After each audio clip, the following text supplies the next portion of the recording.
are. We are. We are.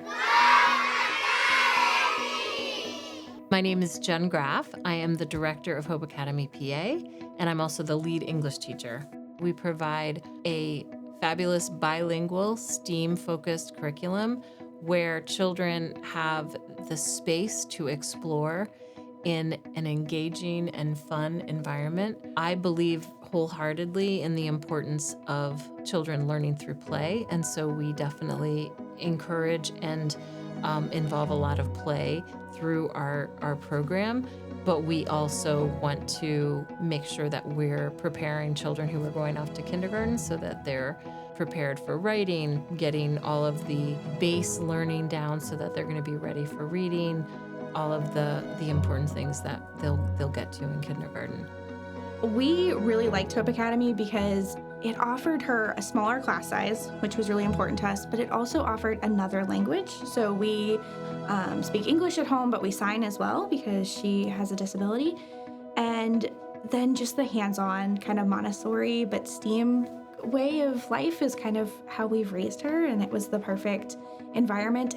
I think a lot of the stuff he enjoys is the hands-on aspect of a lot of what they do there. He wants to teach other people Spanish, especially his little sister.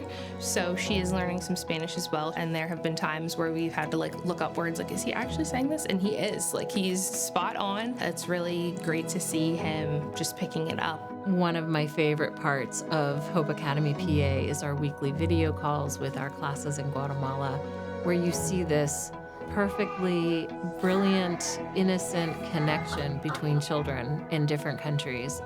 With Hope Academy, they have the opportunity to learn about the culture, about the language, and it's exciting because they are a little sponge and they want to learn more the culture, the language, the food. And it's the same in Guatemala. The girls want to learn more about the culture here. I really just valued him having that opportunity while he's young to get used to different language so that malleability would stay intact for him as he got older. Especially since we live in such a multicultural society, the advantages that come with being able to understand not just that there are other languages, but how language works and how different languages are shaped. I feel like when you're exposed when you're young, it really develops that part of the brain in a really important way. So on Wednesday mornings, we have chapel, which is a traditional service, and the kids come in twice a month, and we kind of do a children's church at the beginning for them. So the faith piece, I think, is really important as far as the kids learning and experiencing something bigger than themselves and how we are really interconnected with the things that are around us. And I think that's why it's really important to do this piece and for the kids to have an access into God's story and that they're part of it. She just loves the fact that when she comes in the door, they're just so welcoming and it's almost like a family. Where else do you get this opportunity to send your child to a school that not only teaches, the things that they need to know, but also go above and beyond teaching you another language? I mean, there's really nowhere else I know of that does that.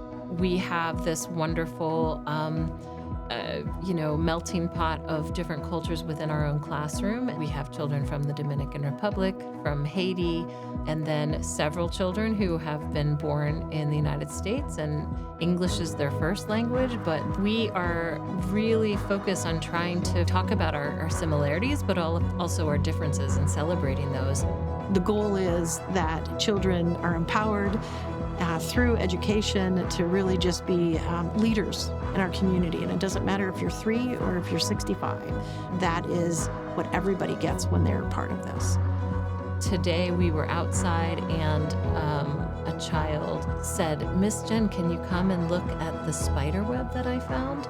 We talked about spiders and we talked about the resiliency of webs and how was it that something that looked so thin was holding raindrops. I think sometimes the most unscripted moments are the most beautiful and the most educational. To get to see the world through their eyes is a really wonderful gift. I feel really lucky to get to do it.